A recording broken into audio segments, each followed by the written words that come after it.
I made a video a week or so ago along this same stretch. It was with a different device. However,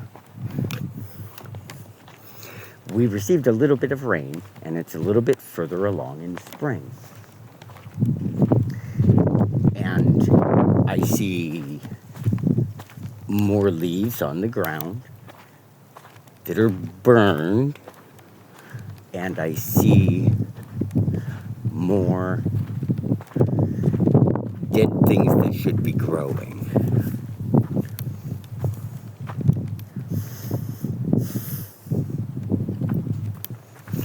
If you keep thinking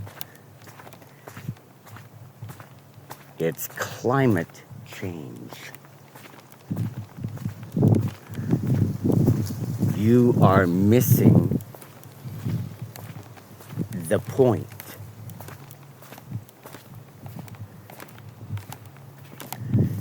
Yeah, we feel a little bit hotter.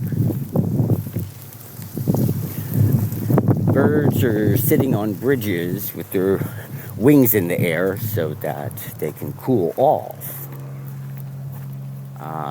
Burning of things that should be growing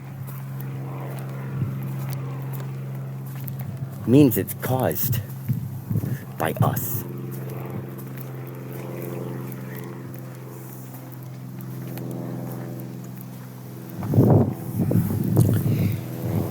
It is time to wake up.